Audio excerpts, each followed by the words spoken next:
yung mga tao ko dyan sa envelope na yan. Lisa Marcos, naalala mo? Nagpadala ka sa akin ng video? Sinabihan mo ako saan kukunin ang pera.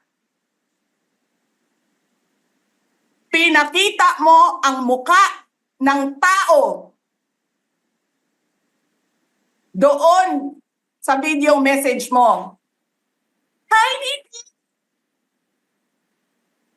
This is she's been working with us for the longest time. We trust her. You sent me written instructions about money. Millions a month.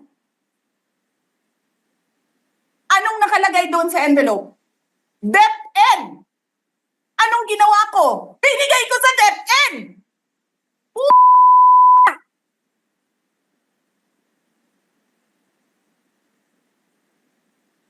Wala ka ngang posisyon sa gobyerno, namimigay ka ng pera ng gobyerno eh.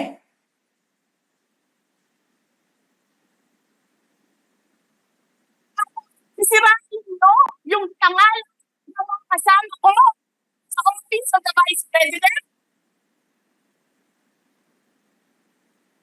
Sasabihin nyo sa mga tao, nakaw yan, confidential funds yan. Niwala nga kayong isang proof na confidential funds yan.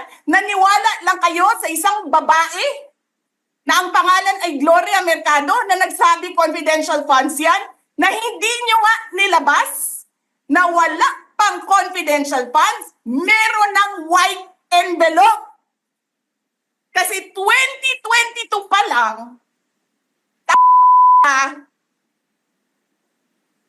may utos na ng pera sa DepEd. Tapos kami yung nagsisinungaling? Nagpipigil ako eh.